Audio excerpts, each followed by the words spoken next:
everyone. Welcome. I know we've had some great conversations already this morning with the panel and with Wei Ting's opening remarks. So I'm super excited for us to go deep into one of the areas where I know the last session had a lot of questions, which is how to get hired for remote work. And today we have a great panel because we have a great range of experience here. So we've got Andrew, who's coming from Doist, which is a fully remote tech company. We have Laïla from MURAL, which is a hybrid company. And I actually come from the enterprise space. So I worked in marketing for the Clorox company for 14 years, 8 of it, which I was a remote work pioneer. And now I teach virtual leadership skills to many companies that are usually used to being co-located and now are learning how to work across distance. So we're first going to start off with, I'm going to have Laïla talk a little bit more about herself and her company and her hiring philosophy. Then we'll go to Andrew.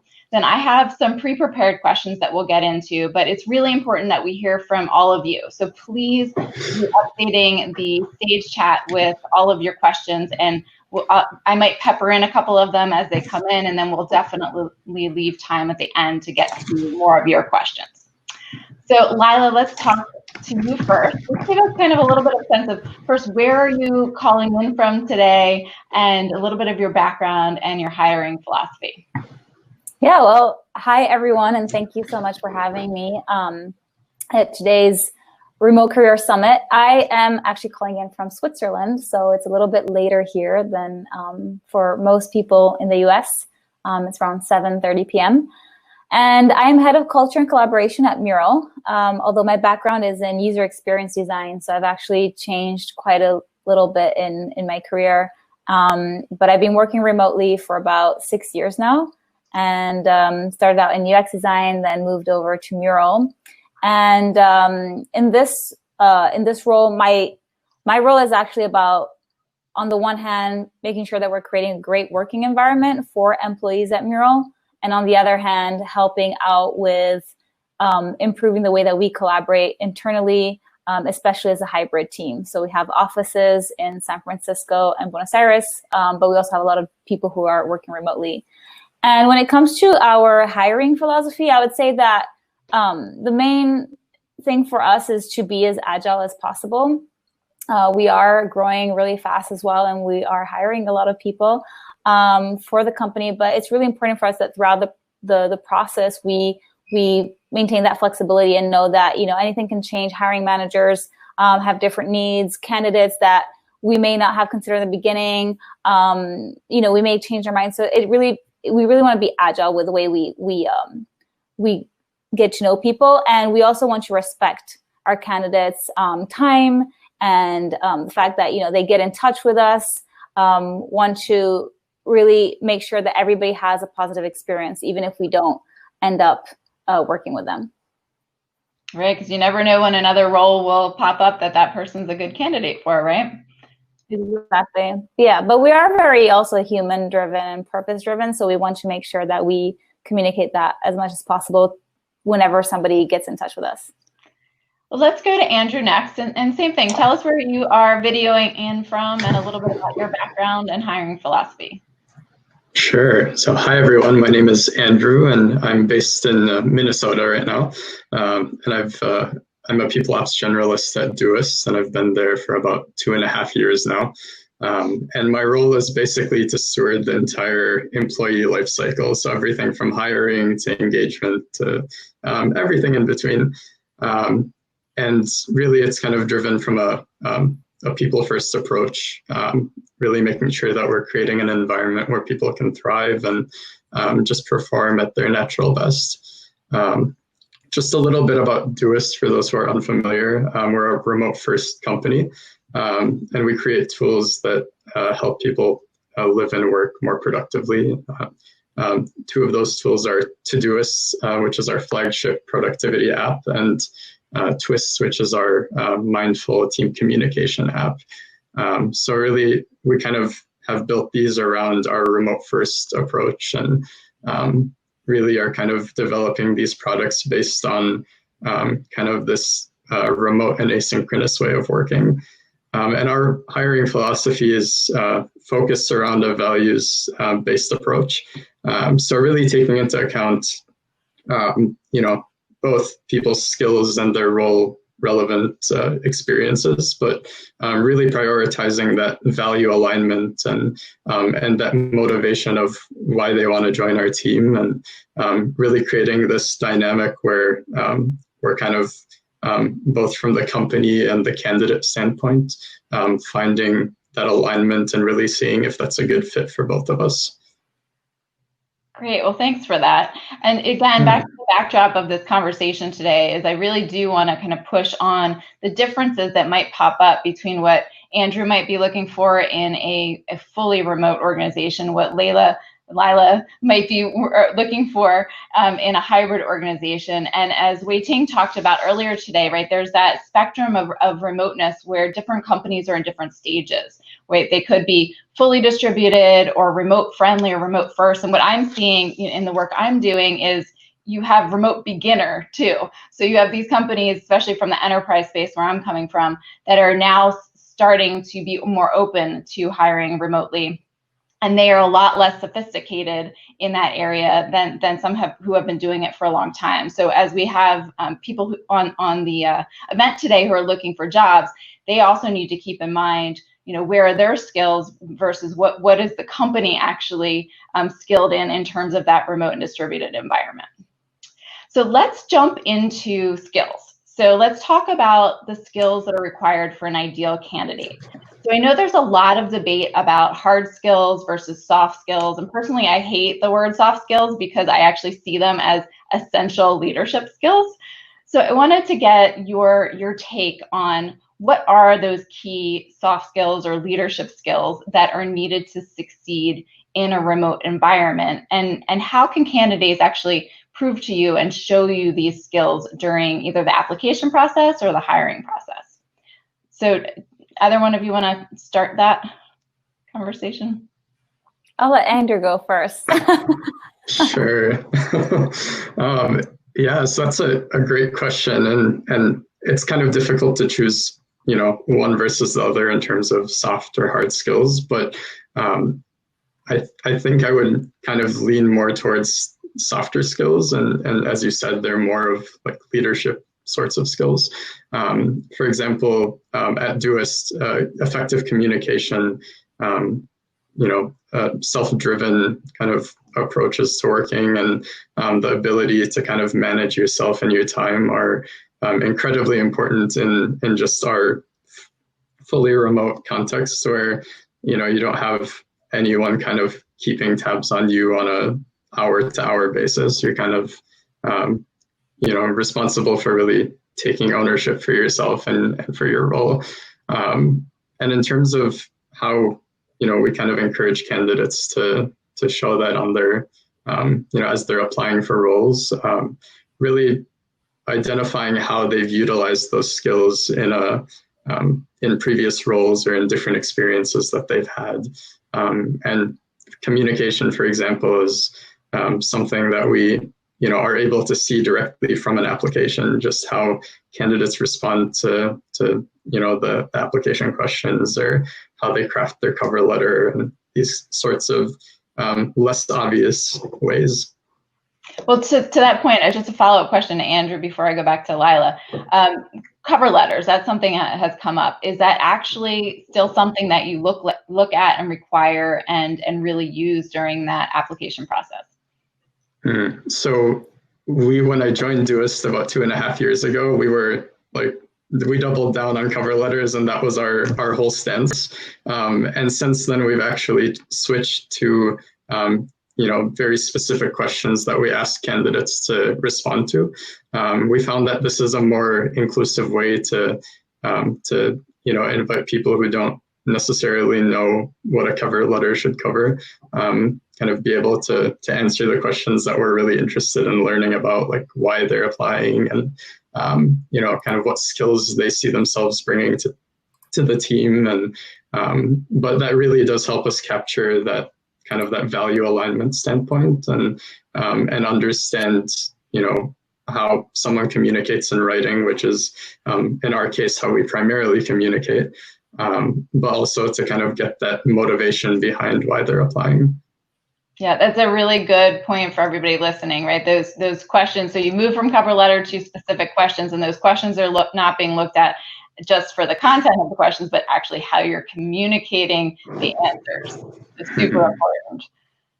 Laïla, how about you? So thinking about soft skills versus hard skills, and what is most important for you, and how do you evaluate that? Right. No, that's a good question. Ideally a good balance of both. But I think in a distributed setting or in a hybrid setting, like what we have, soft skills are extremely important. I think obviously we're going to look at a resume and we're going to see if that person has the experience for that role. If they don't have that experience, I mean, that's the first thing we're going to look at in a resume. Do they have the experience? If not, we're not going to look at that CV any further. And when it comes to soft skills, Andrew really pointed out that communication is so important. So we will look at how people communicate. Also, if they have a blog or some kind of online presence, whether they're on social media, do they write a lot? Doesn't mean that if you're not on social media, we're not going to consider you, but it does help, especially these days when it's so easy to have, LinkedIn or Twitter or something like that. We do like seeing how people express themselves because we do a lot of written communication when you are distributed. And I wanted to bring up 2 other soft skills because I gave a whole talk about soft skills actually in remote teams, and I'm happy to share the link if people want that as well for later. But everything that Andrew said is absolutely right. It's having somebody who's proactive, having somebody who can communicate well, and so forth. I would add 2 more that aren't really spoken about so much, and one is knowing how to, I call it like a mental switch. When you are online, like if somebody would look at my screen right now, they would be scared to see the number of tabs and platforms and apps that are open. And I only have one screen. Some people have 2 or even 3 screens at our company. So knowing how to switch between one context and the next, and that can be tabs, but that can also be if you're using Slack, you're going from one channel to another, and then you're jumping from one. I was in a leadership meeting before. I had 4 minutes to jump into this one, and then I have another like back-to-back meeting. And for people who haven't worked that way before online, it can be really overwhelming. So having that capabilities, I consider that a soft skill, right? Of like switching contexts and being able to just like, oh, now I'm in a client meeting. Now I'm talking to this person about culture. Now I'm doing that. Now I'm doing that. Like it's a real skill. The second thing I would add to that is facilitation. So these days we're talking more and more about online collaboration and sessions. And I didn't mention what MURAL does in the beginning. Andrew, you did a much better job than I did about Doist. But we, our software is like an online whiteboard where people can collaborate visually and share ideas, whether you do that synchronously or asynchronously, that's totally up to you. But what we've realized is there is a need for people to have online sessions which are well done. And so I would say that's a huge skill, knowing how to come online and collaborate and have a meeting that doesn't suck, essentially, because most people would say that, before this pandemic, they say, oh no, online meetings are terrible and people are tired. But if you can have really good meetings, you just need to know how to guide those sessions and how to assign different roles to people. So I think facilitation is not only for facilitators, but actually anybody should be able to guide that conversation regardless of what your role is in the company. Agreed, and I think you're bringing up a really good point too, because I'm imagining that you could really see how somebody's able to facilitate a session even during the interview process. So if you're doing a live interview with someone, those candidates could actually start bringing in some of those online facilitation skills during those interviews. Exactly. So I know something came up in the chat that I know we were planning on talking about. So let's jump into that, which is, we know that when a job gets posted and it says that it's a remote job, that there is like an exponential number of candidates that apply. And I saw that Amir, the founder of Doist, he posted something that said something around like in a 1-year period, they had 14,000 applications and hired 18 people. So that is like 0.13% of people hired. So as this group is listening to us today, they're probably thinking about, how am I going to stand out in this sea of applications? So as you are reviewing these applications that are coming through, is there something specific that you are looking at that resume to grab your attention, or those questions that they're filling out? Or, you know, Laïla, you mentioned looking for people who have a strong online presence, or might have even networked with you virtually. So how have you seen people be really successful at standing out?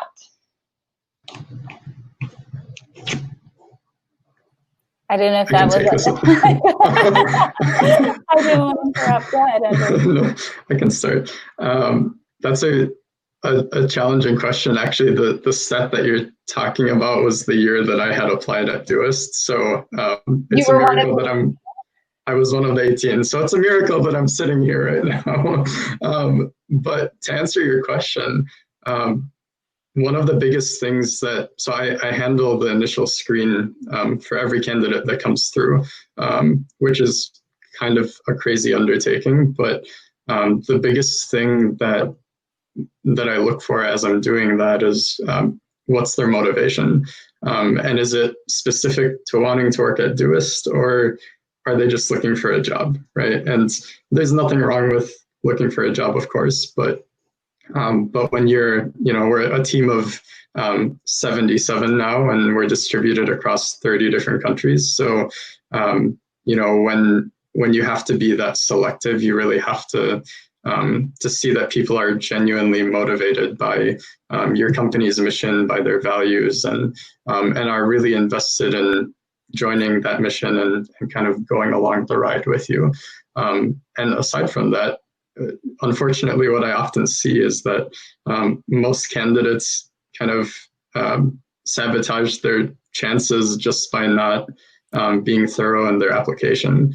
It's either incomplete, or the responses might be very just not very personal, or just very one to very short responses, one where or they just kind of leave them blank. And when you're kind of seeing these things from within the company, it doesn't really get you excited to want to explore that person further and see what they could bring, because they haven't done the bare minimum to just get their foot in the door.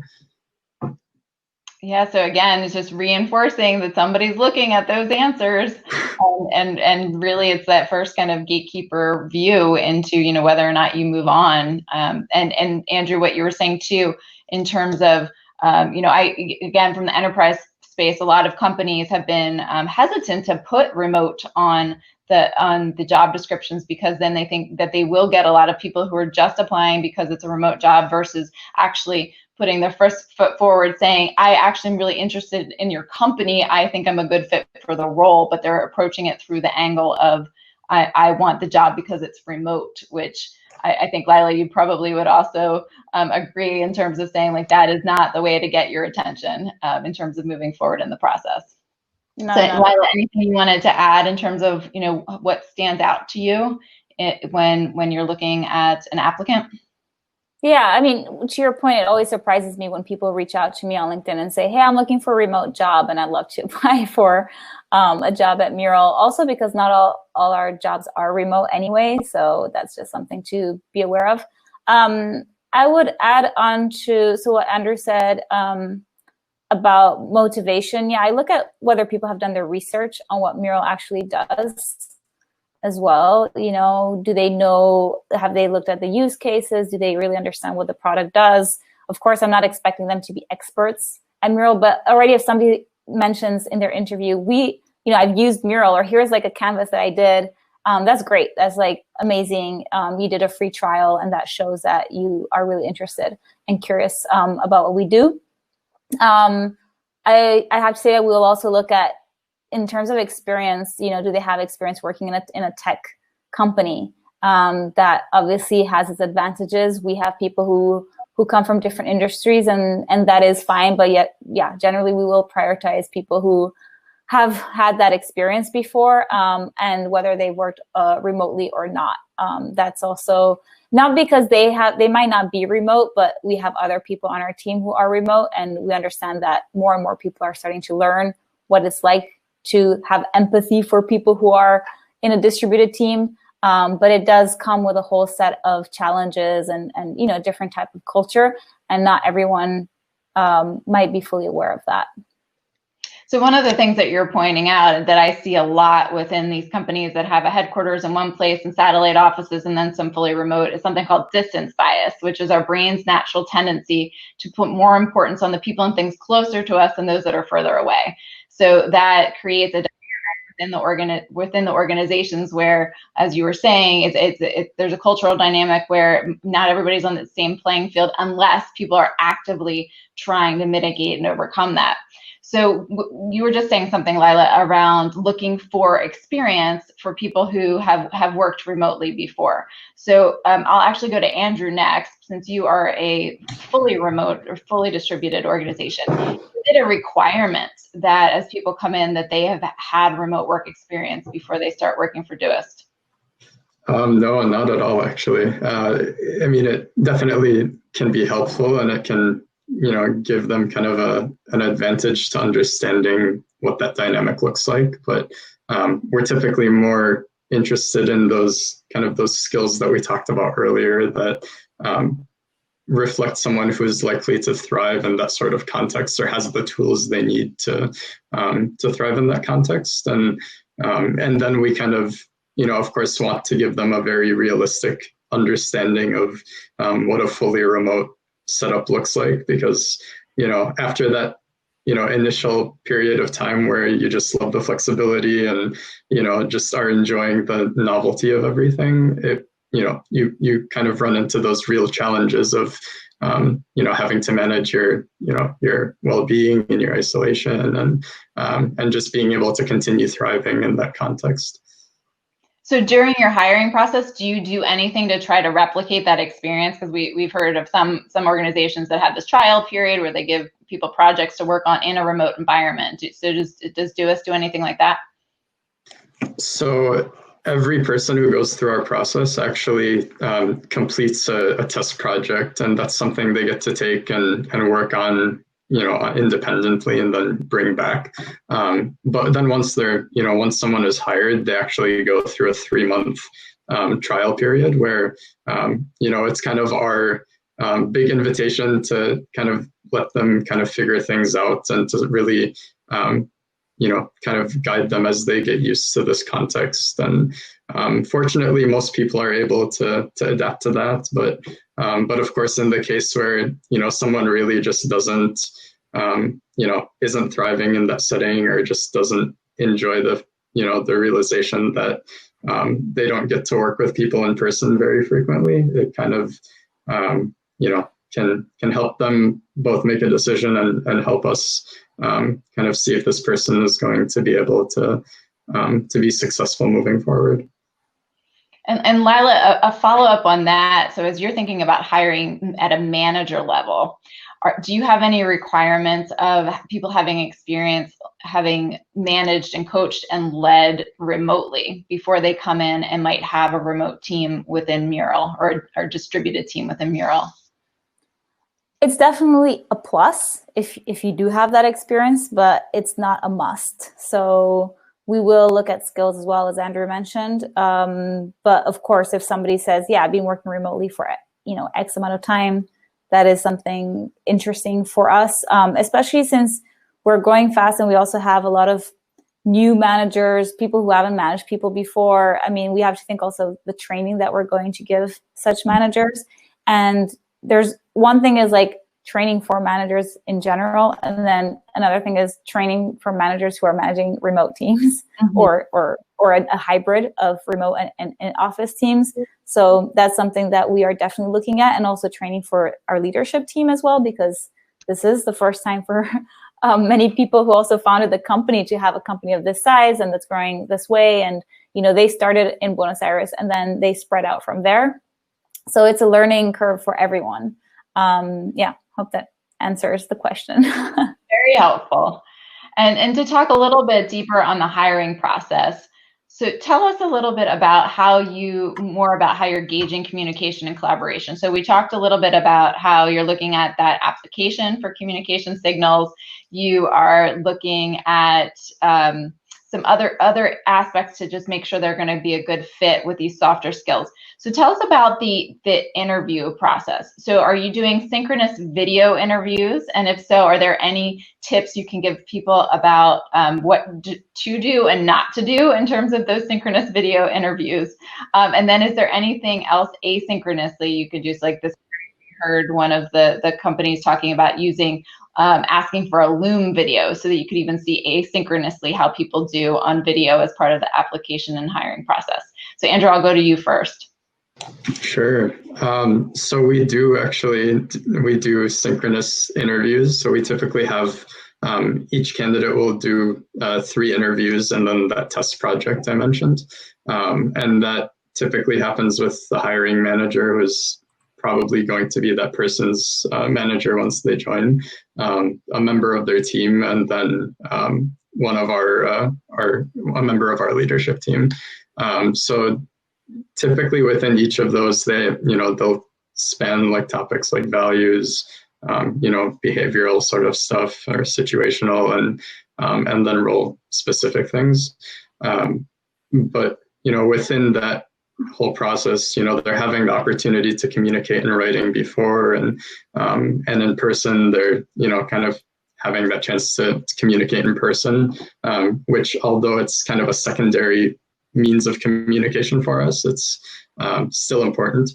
But then we typically look at, even between stages, how are candidates communicating? Like, are they, if something comes up, are they letting us know that they're going to be late or that they need to reschedule, or whatever it is, just these little details in between where you can often see people's true colors, and sometimes it reinforces what you've seen throughout the whole process, and sometimes it doesn't, and that can be very telling. Yeah, I don't know if Laïla, if you have anything to add to that. Very, very similar process. We also have 3 interviews, and on our website, I'm just going to add the link here, but on our careers page, we have like our 6-step process about what our hiring interviews look like.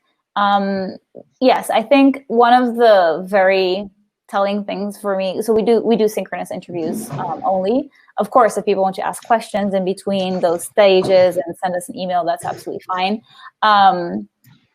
We will look at, does somebody show up with their webcam on? And I think, especially maybe these days, people are more used to that, but I've done screen interviews or even other interviews where the person just doesn't put the webcam on, and then they tell me, for example, I don't look great today. So it's interesting because, this is a hiring interview, and I would expect that the same way that you would show up at an office, you would show up online ready to have your webcam on, or they might say my webcam isn't working. I mean, if it's a last minute thing, that can happen, but it's interesting because we would look for people who have tested out their technology before.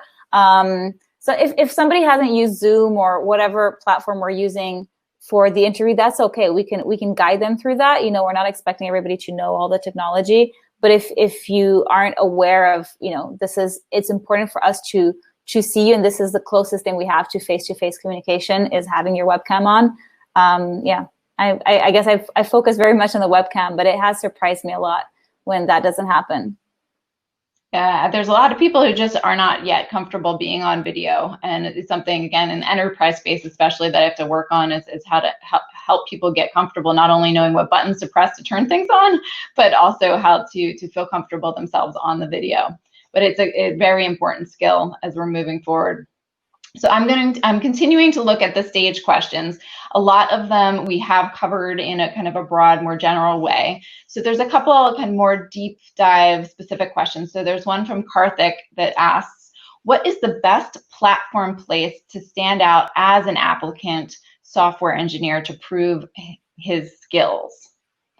Is there a place that I guess you're going to look for these for applications more than others? I'll say that, we post all our job openings are on our website, which is a link I sent earlier. We also automatically post on some platforms like LinkedIn. So we're using Greenhouse as our recruiting platform, and then it automatically syncs with different job boards.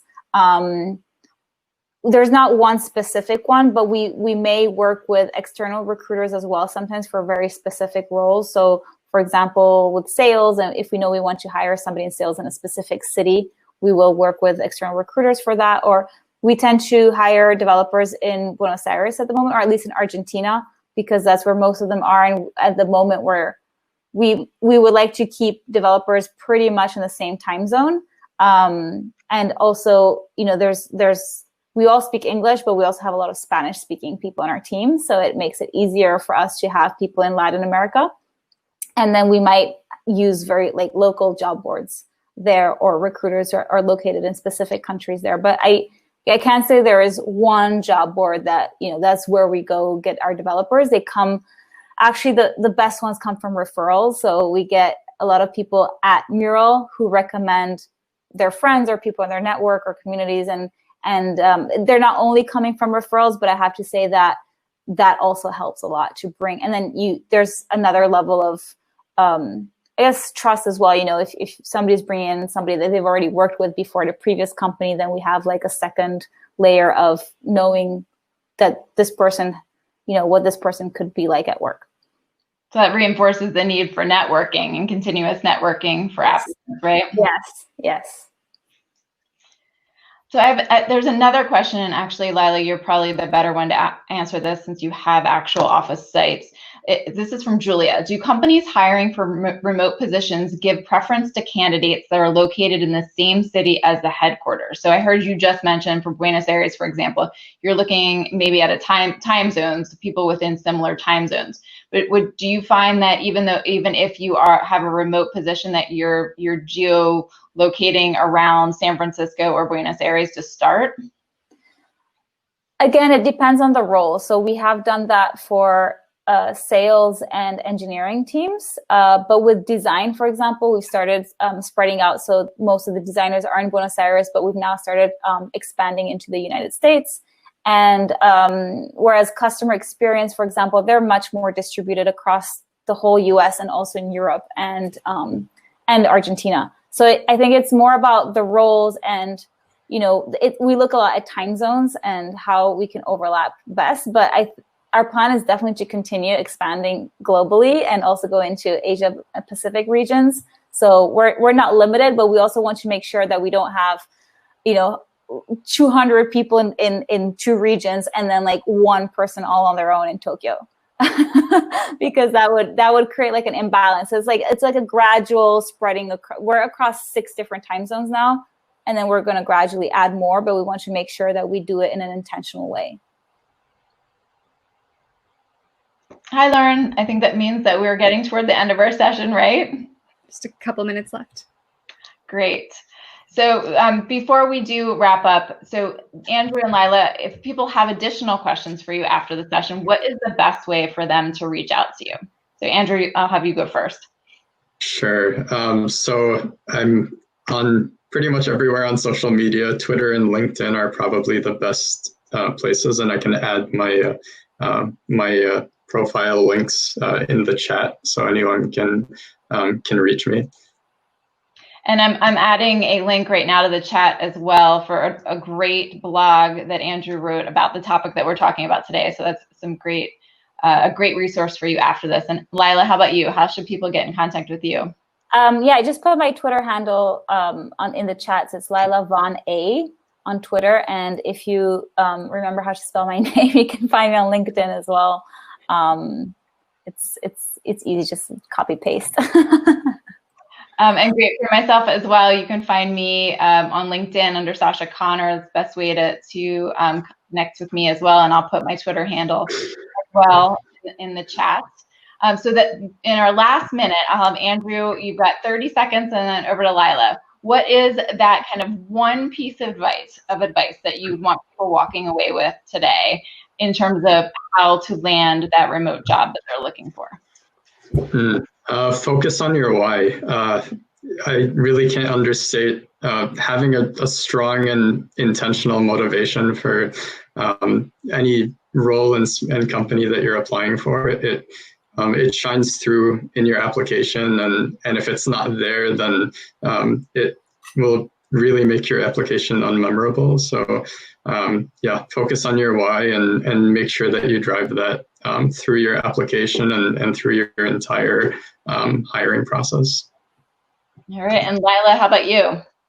I love what Andrew said, so I'm gonna have to come up with something different. Do your research, which goes with the why as well, but also I would say be authentic, be yourself. I really think that showing even, being honest about what you can do, what you haven't done before, it's so important. We're going to find out anyway. If you're not very skilled at something, it's going to show up at some point. So we love to know your skills, but there's also, some people tend to maybe exaggerate what they've done. We just want to know what have you done, what are you good at, and where do you want to go from here?